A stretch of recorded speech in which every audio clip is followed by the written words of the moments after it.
In the broader scope of Elden Ring, the spotlight will often shine on builds that are designed to unleash colossal damage. There's something undeniably cool about witnessing these insanely high numbers and obliterating bosses. But today, let's pivot to a different facet of the game. Instead of focusing on our own damage, we'll be venturing into something completely different, yet equally fascinating. This video will show what it's like to play out this build both as a solo with Spirit Ashes and Summons, and it also features clips from a seamless co-op run that I had with my friend. To begin our journey, we'll opt for the Prophet class. It starts with the highest faith and gives us a finger seal. Before diving into any bosses, we will focus on a few key upgrades in the open world. We have major power spikes in this build that come from a couple of locations. In order of importance on what we need to get to is Leyndell, Volcano Manor, the Shadow Realm, and Raya Lucaria. Now, of course, these locations will take some time to progress towards, especially the DLC. So in the meantime, we can secure essential items like golden seeds, sacred tears, and some runes. We'll also want to progress the first part of Brother Corrin's quest, which will move him to Altus Plateau. To utilize our finger seal of choice, we need 40 faith, however we can jumpstart that with the faith physic tier. Next, we need to decide on a summon, and we'll begin with the wolves and upgrade them. Part of the reason I wanted to do a video on this build in particular is because I wasn't too familiar with Spirit Ashes. My preferred way of playing the game has always been to not use them, but now that they're essential to this run, we'll have to figure out how to upgrade them. We decided on going into two different catacombs, the Impaler's Catacomb in Weeping Peninsula, and Caelid Catacomb, which is of course in Caelid. These two dungeons had enough upgrade material to get our wolves up to a +4. This is a pretty decent start, but before we go into Stormveil Castle and really test our luck, we should make sure that we fight an easier boss. The one we're going to go for is the Cemetery Shade in Weeping Peninsula. This boss is fairly easy with pretty low scaling overall, making it easy for our wolves to deal damage. By defeating this boss, we unlock our first legendary summon that we will use a little later into the run, Lutel the Headless. After spending a lot of time in the eastern lands of Caelid and the southern lands of Weeping Peninsula, it's only right that we now head north. We progress our way up to the Grand Lift of Dectus, and by doing this, we get ourselves into Altus Plateau. This gorgeous plateau up by the Erdtree and Leyndell Royal Capital holds quite a few upgrades for our character. The first place we stop is the Windmill Village to collect our first armor set. This is the Noble set, which is not only amazing drip and looks fantastic for our character design, but it also has a little bit of a bonus. The two unique hoods that come with this set either give +1 vigor or +1 mind, so in our case, we get just a little bit of extra mana. By moving Brother Corrin into Altus, he will offer us an enhanced version of our healing incantation. Sadly, the basic urgent heal and heal spells are rather ineffective, so we'll immediately upgrade to Great Heal. There are two more incantations that we're going to look to grab, Blessing's Boon and Golden Vow. Both of these are AoE buffs for allies, and if you know anything about how buffs stack in this game, you may question whether or not these work together. For example, the Commander's Standard and Fortification spells are also AoE buffs, but they do not stack with Golden Vow. Golden Vow, Rallying Standard, and the Negation AoE buffs are described as auras, but something like Blessing's Boon or Bestial Vitality are set as regenerative buffs. Since we're playing a healer or an enchanter class who likes to buff allies, we need to make sure we understand how they work. Determining how buffs stack with each other is based on if they are the same type. The wiki for Elden Ring can be inconsistent and wrong at times. It's certainly not perfect, but the way that they've separated the buffs gives a good idea of showing how the system works. Let's also talk about our talismans. Our build is based around faith. However, talismans that are normally used in incantation builds like Godfrey Icon, the Scorpion Charms, or the Canvas Talismans have unfortunately no added power or functionality. Canvas talismans state that they raise the potency of incantations, but this does not make us heal more. It's also true that our heals are chargeable, but they're unaffected by the Godfrey Icon in any way. And the Scorpion Charms? Well, they're not useful if we're not dealing damage. Something that may come to mind is using Shabriri's Woe. It's a keepsake that we could use right away, and constantly drawing enemy attention towards us sounds like it would be good for our build. In reality, there's no polite or reasonable way to put this. The talisman is completely useless and does not work. A little later, we'll talk about all of the possible and useful setups, but for the time being, you can grab the Faith Boosting Talisman as a simple pickup in Liurnia, and America's Scar Seal, which is another easy pickup in the underground area in the waterfall behind the Dragonkin. While we're down here, there's also a location to pick up 2 Gold Pickle Foulfoot. This type of character will be heavily rune reliant. Some builds in this game can be very effective with minimal levels. But in our case, we need to be able to take the aggro sometimes and survive some hits, which makes vigor important. The FP consumption is what gates how many heals we can get out, so we do need mind. And the hard cap for Faith is at 80, which is the only thing that will scale how strong our heals will be, since there are no talismans that have any effect. Stormveil Castle awaits our arrival, and Margit, as always, stands tall, looking to stop the path of a graceless Tarnished. This is the fight where we really get to show off the strength of our build, as not only do we have the wolves, but we can summon a cooperator with Roger. The NPC cooperators help immensely. They're pretty tanky, deal solid damage, and we're able to constantly keep them alive. Not all of the NPC cooperators are as easy to summon as Roger, whose sign is available with no other prior conditions. There are other cooperators found throughout the game, such as Millicent, who can be summoned a couple of different times to help you, but you'll need to progress their respective quests and unlock the capability. We're able to take down Margit first try with relative ease. It's true that we spent some time in the open world making upgrades, but I'd like to point out the fact that our finger seal is a +0, and we've yet to level up a single time, as we are still level 7. That's how much value we're able to bring from upgrading the wolves and picking up the Great Heal. Moving on into the castle, we'll talk to Nefeli Lu and begin her quest. This allows us to summon her for help in the Godric fight. Nefeli is a powerful warrior. She wields one of the very best weapons in the game, the Stormhawk Axe, and will often be able to trade damage and stagger bosses. We'll continue to do our job of supporting her, and yet again, we beat Godric in one attempt. We'll also consume the gold pickle that we picked up earlier, increasing our rune gain. That's both of the castle's bosses down rather easily without us leveling up a single time or ever damaging them with a weapon. It is about time we get some levels. The Godric fight does help, as we can also duplicate the Remembrance to gain an additional 20k, but let's get ourselves a lot more. Something fit for a pacifist. We are only going to have to attack this boss a single time with our fists. The Bell-Bearing Hunter in Dragon Barrow has a cheese that takes a little bit of practice to learn, but is heavily rewarding. Way down the cliff by the Colosseum and the Great Jar is a Golem Archer, and by luring the Bell-Bearing Hunter over to the edge, sneaking around the tree, and waiting for the archer to shoot his massive arrow, it instantly staggers the hunter. We can snag the riposte with our fists and knock him off the cliff. If we're quick with it, we can consume the gold pickle, netting ourselves 65,000 runes. With all of our progress, we're now up to level 40, saving a couple of runes to finally upgrade our legendary summon that we got earlier. I knew nothing about Lutel and what she was capable of. I knew that Mausoleum Knights were powerful Knights of Death, but just how good is she? Well, there's only one way to find out, and since we've already been down to Chauffeur River, we might as well try to fight the moose. Before we do that, let's quickly venture into the Volcano Manor and obtain our seal. This particular seal boasts the highest faith scaling in the game, and since our incantations do not benefit from any other specific bonuses offered by other seals, this is the one that we'll use for the rest of the game.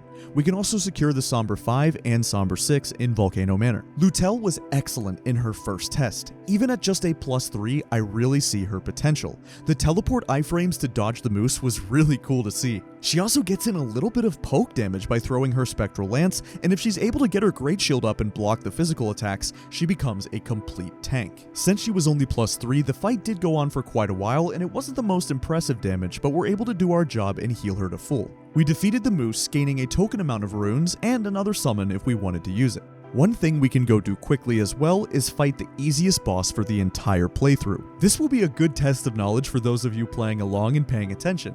Which boss will we completely destroy and not even need our summons? Revenants are some of the scariest enemies in the game. They are absolutely terrifying. However, they have a true weakness: healing spells. Not only do healing spells do immense damage to them, but they also stagger them. This is the only enemy type in the game that takes damage from our spells, and so we'll head into the Revenant boss in the ruins near Iji and do this to him.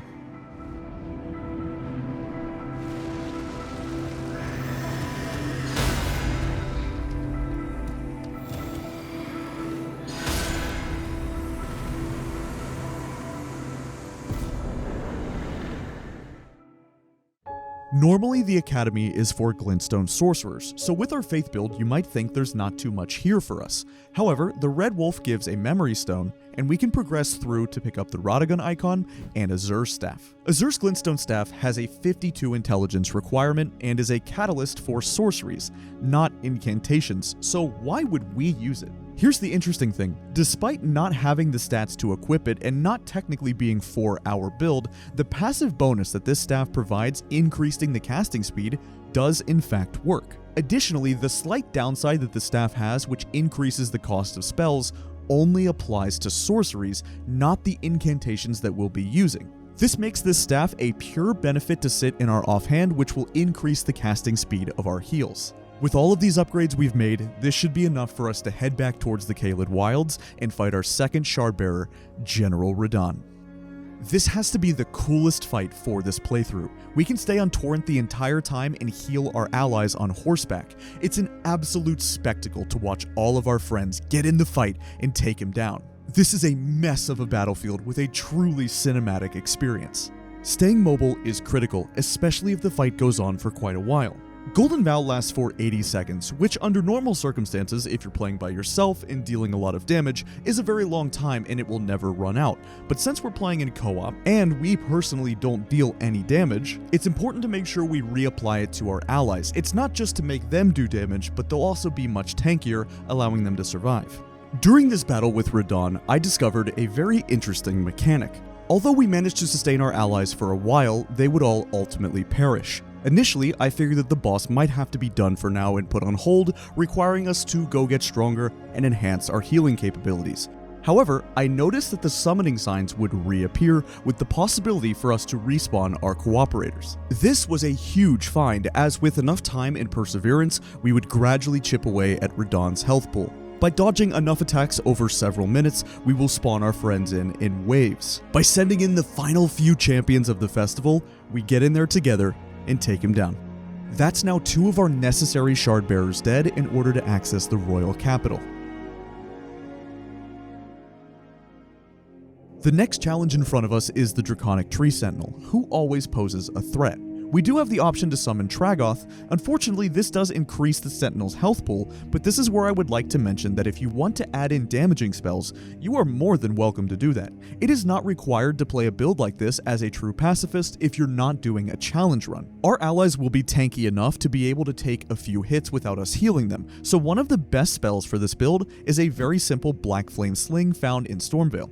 In this game, Black Flame deals % maximum health damage, so with every boss getting tankier when we summon cooperators or have friends in multiplayer, this fits perfectly for us. Much like our healing spells, it is also able to be used while mounted. With the Sentinel taken down, nothing stands in our way anymore for an unbelievable power spike. Upon entering Leyndell Royal Capital, we will gain Lord's Heal, which is a much more powerful healing spell, Blessing of the Erdtree, a new healing overtime buff serving as a direct upgrade to our Blessings boon, the Deathbed Dress, which is not only Fashion Soul's drip that makes us look like the cutest healer the Lands Between has ever seen, but it also provides a bonus passively healing allies within its proximity, so this is just a 10 out of 10 item. And of course, we also gain a considerable amount of runes, as Leyndell has rune pickups everywhere. Here in the capital, we'll also grab our next talisman, which is the Ritual Shield. This is already one of the very best talismans in the entire game, especially for those of you out there trying to go for a deathless run. But in particular with our build, due to the fact that we have healing, it'll be easy to top this back up and get it back to full. Throughout the course of a fight, this will negate hundreds and hundreds of damage, especially if we're taking the aggro and actually using it to take some damage. The next thing that we want to do is upgrade our Spirit Ash. Lutel is only at a +3 at the moment, so let's fix that. Since she is a top tier summon, it takes the Ghost Gloveworts, of which we will grab 4 through 10. For the +4, we'll start the process by heading up towards the Shaded Castle. This is one of my favorite dungeons in the game, but on playthroughs I don't normally get a chance to come up here much unless I'm doing Millicent's quest or wanting to kill Elmer for whatever reason. As I stated in the beginning of the video, I don't typically play with summons, so this was really cool to learn about this item location. The number 4 is guarded by a Revenant, which for our build is basically the same as saying it's not guarded at all. Easy enough. We can efficiently pick up the 5 and 6 together, as they can be found in already one of the best mini-dungeons in the game. Ariza's Hero's Grave gives amazing loot, and you should memorize this dungeon. It was simple enough to grab the 5 and 6. Man, this Hero's Grave is the gift that keeps on giving. For the final 7 through 10, we're going to be able to cleanly grab these back to back, but it will take some work. Let's head to Northwest Liurnia, into the Carian Manor, and progress Ranni's quest. Since we've already killed General Radahn, this quest will progress a little faster. We'll head down into Nokron. In the chest that has the Finger Slayer blade, which is the quest item that we need for Ronnie, we happen to also pick up the Great Glovewort, which is the number 10, so that's always nice. We will continue on her quest a little further until she unlocks the Other Rise. Technically, we could skip all of this with a trick called Ronnie Skip, but that's an entire other thing for another video, as this trick is not at all trivial and is actually one of the hardest things to do in the entire game, so for our purposes, we progress the quest normally. Once we're down in Angel River Main, we can run through it as we normally would, and along the path, we get the 7, the 8, and the 9. Now, upgrading Lutel is very expensive on runes, so we need a good way to fund it. Thankfully, there's a nice workaround for us. Just past the number 7 that we grabbed, in the room with all these ants, there's a pickup of 8 golden rune 10s. Let me make sure you got that. This item is 8 golden 10s. That is 40k runes. I understand that Elden Ring is far too big to memorize where every item and every important pickup is. Even for somebody who has put in a ridiculous amount of hours, there's still so much about this game that I don't know. How could you know it all? But memorizing this specific item location in particular is helpful for any build, player, and run. With our Spirit Ash now a plus 10 and fully maxed out, she is a unit. Respectable damage, tanky, and excellent survivability with the teleporting. She could easily solo Golden Godfrey. Our next confrontation is with Morgott, and as usual, this battle should be relatively straightforward. We'll also go ahead and summon Melina, who is capable of doing healing on her own. In fact, she's got a better version of the DLC spell that's rather pitiful for us. Even on a recent patch, FromSoft buffed the minor Erdtree, but it's still very disappointing. For some reason, we don't get the spell that Melina uses, and I'm not sure why. Either way, us together with Melina will be able to spam our heals and keep everyone alive. This is one of the most cinematic bosses of the run and has always been one of the most amazing fights in the game for me. It is such a shame that this boss is usually a pushover as they gave him no health or poise. At least with our more passive setup, we get to actually fight the boss and see his moveset, instead of, you know, the average Morgott fight.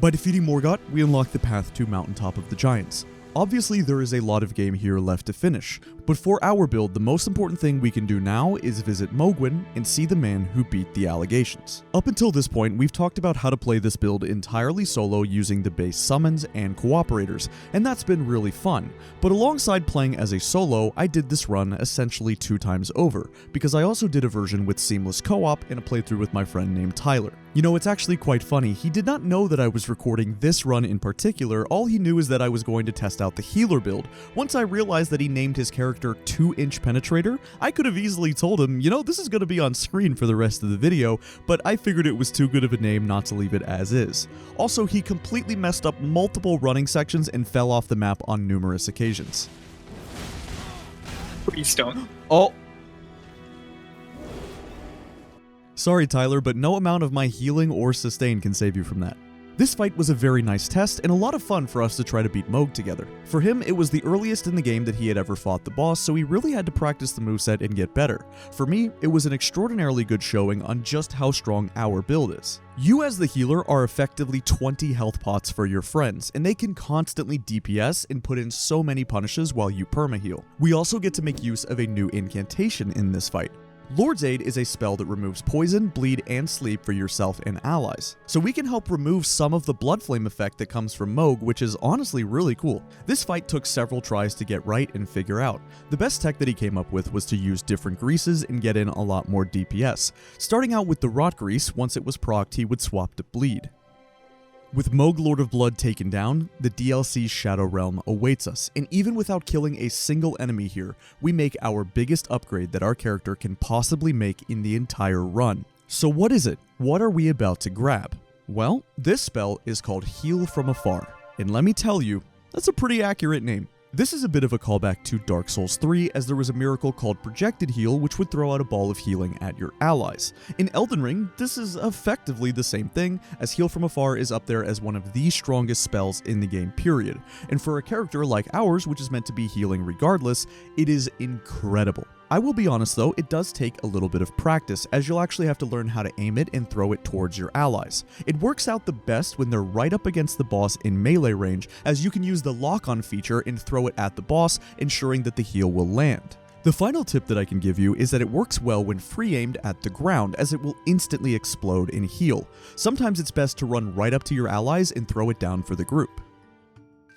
A recurring issue for us throughout this entire playthrough is that our physic has been underwhelming. For essentially the entire playthrough, we've been using the Faith tier and a Stamina tier, and while not useless, it's not very interesting either. Compared to how strong and powerful some of the crack tiers are in the base game for charge attacks and consecutive attacks, ours seems lackluster. The good news is that we can solve that by killing 2 different furnace golems. The bad news is that these things are tricky to take down, especially for our build. The way that these guys work is that they will become staggered and knocked down upon taking enough damage. We don't need poise damage, but we do need real damage, and a summon is just not going to do the trick. So we'll pick up Pest Thread Spear's incantation, which is absolutely god tier against anything big in this game. The first golem that we need to take out is the one out in front of the Shadow Keep. By spamming our Pest Thread Spears, we're able to easily chunk him, and once it's knocked down, we can take out the riposte with our fists and get the huge critical. This golem is the one that drops the Crimson Burst Dried tier, which turns your character into essentially a mobile warming stone, healing the allies around you. The next golem that we need to look at is in Chauro's Hidden Grave. This is the area that is a sub-region of the Cerulean Coast, and it's in a field of blood-red flowers, one of the most beautiful and elegant places in the entire game. Now we have a bit of a problem, because this furnace golem has guards around his legs, and for these ones you need to throw furnace pots into their head. We can get all 3 of the furnace pots that we need in one singular dungeon, which is the Bellarat Jail, but I do highly recommend getting a few more. We will turn all of our hefty pots into hefty furnace pots. Upon successfully landing all 3 shots, we will blow up the golem. This golem gives us the Glovewort tier, which boosts the damage of Spirit Ashes. It's not the strongest thing ever at only 7.5%, but we do have one more way to make our Spirit Ashes stronger, and that's with the Blessings. These are of course scattered all throughout the Shadow Realm, but the best place to pick them up early is through Bellarat. There are multiple locations to grab them here, and at the very beginning there's a spot where you can pick up 2 at a time. Generally speaking, the bosses in the DLC are so late game scaled and so strong that Spirit Ashes alone are not enough. In the base game, even for a late game boss like Moog, while still strong, he's usually weak enough to be killed with something like Black Knife Tish, who is the second strongest summon besides the Mimic tier. She's mobile, does excellent damage, and applies Destined Death. It's honestly amazing to watch her put in work, and we can simply just do our job of supporting her. But even with our build coming fully online, with a Shadow Realm Blessing level of 8 for our Revered Ashes, and the Physic now in hand with Heal from Afar, sadly, Black Knife Tish is not strong enough to beat R'Lana all on her own.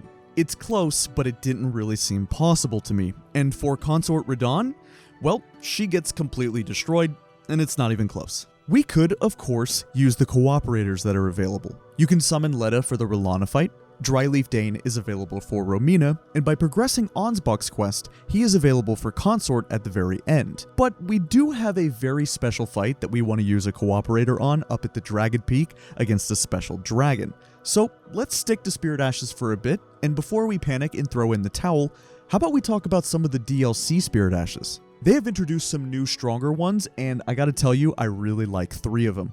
There's the duo of Yolan and Anna, there's Curseblade Mira, and my personal favorite, Telu. Mira has a fast moveset, is mobile, and has bleed. Surprisingly, even though Tish couldn't help us kill the Divine Beast, Mira and I did it on our very first try together, which I found incredibly fascinating. He's just tanky enough to not get one-shot and does just enough damage with the bleed setup to be able to make it easy. But again, unfortunately we would hit a wall at R'Lana. Phase 1 was very reasonable, but with the damage getting ramped up in Phase 2, they just can't seem to survive.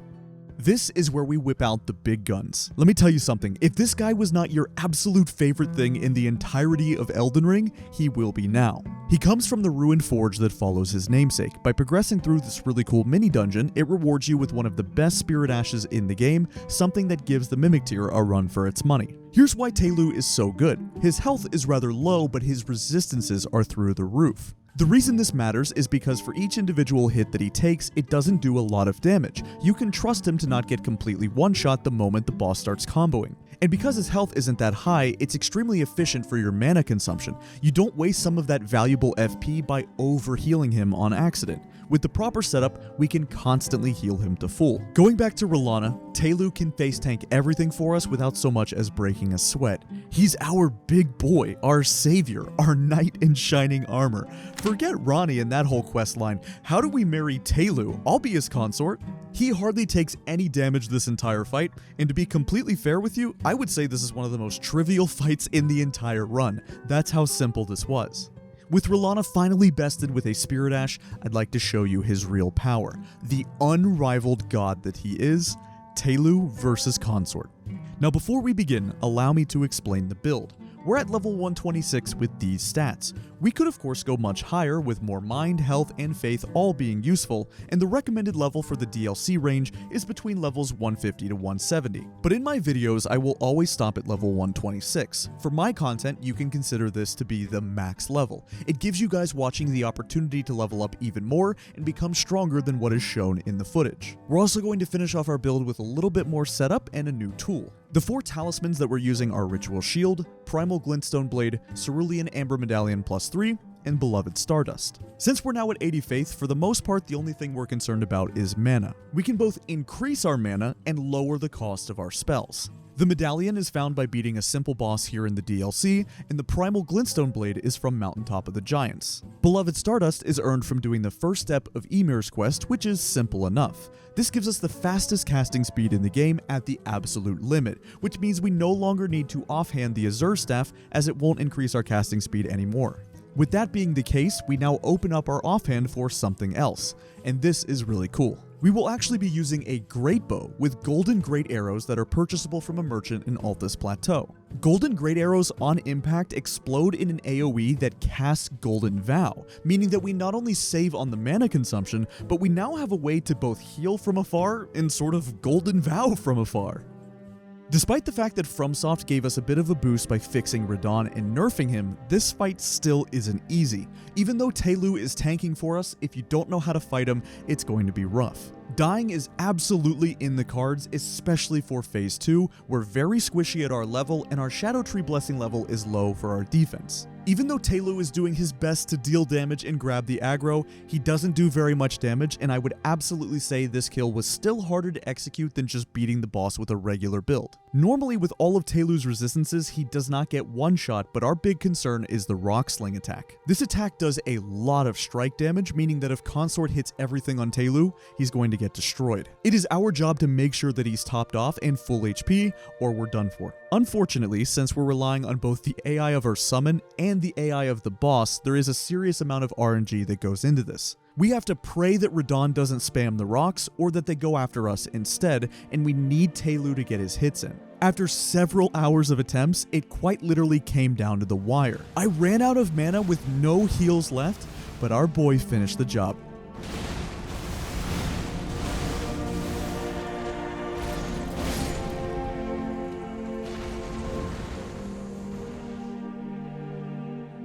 There's one more fight that I want to talk about, and one more unique summon that we're going to use. Yolan and Anna are the Sword of Night duo, and wow do they look cool. The beauty of these girls is that they can both apply bleed, making them one of the highest damaging summons. So we'll take them on our journey far above the clouds, up into the mountains towards the Jagged Peak summit, where we encounter Bale the Dread. Bale, of course, has the best cooperator in the game for us to use. I had a goal in mind here. I wanted to make sure that all 4 of us got to live through this fight.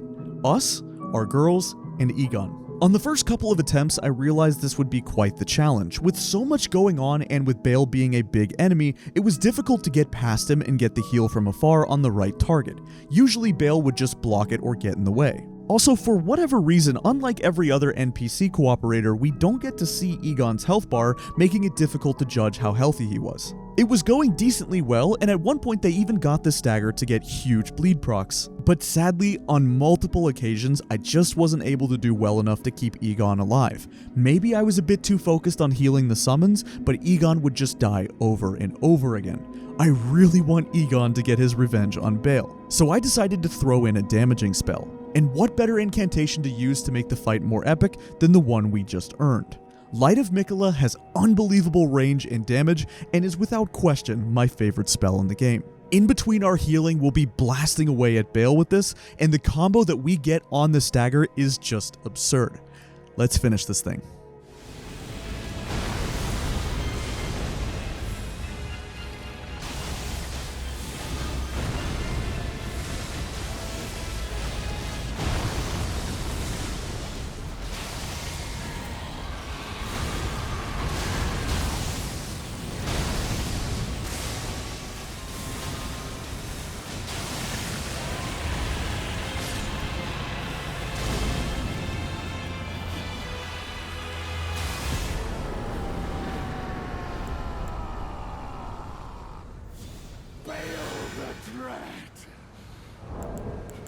You shall haunt me no longer.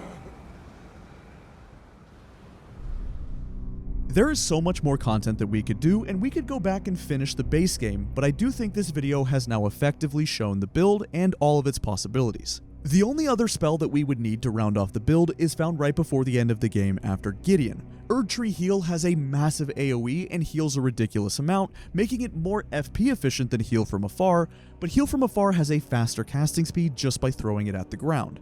You can use this if you would like, but realistically Heal from Afar is the only healing incantation that we need. There's also more Fashion Souls options we could explore, like the Maiden set, Traveler's Robes, even something more Paladin-esque if you like heavier armor, like the Haligtree set or Tree Sentinel. You can also choose whatever damaging spells you like, as many different incantations will hit like a truck with our faith at 80. And these talismans are definitely swappable. These aren't the only 4 that make sense for our build, they're just the ones that I personally like. More than anything, the reason why this build is so cool is because it gives the opportunity to show just how diverse, unique, and interesting Elden Ring is as a game. There is an overwhelming focus and spotlight put on damage for challenge runs like no hits or to see those clips where players obliterate bosses, and it's understandable why. But I find it incredibly fascinating to see a true healer build that actually works. And in fact, it more than just works. I would argue that something like Telu soloing Rilana is one of the stronger setups to beat that boss. It made it entirely trivial. Same thing goes for some of the cooperators that we used early on into the run, like Nefeli against Godric. If you enjoyed today's Elden Ring story, please let me know in the comments down below. I fully plan on doing this for many different setups and builds, making these little movies about my playthroughs. Let me know what you'd like to see next, and please subscribe.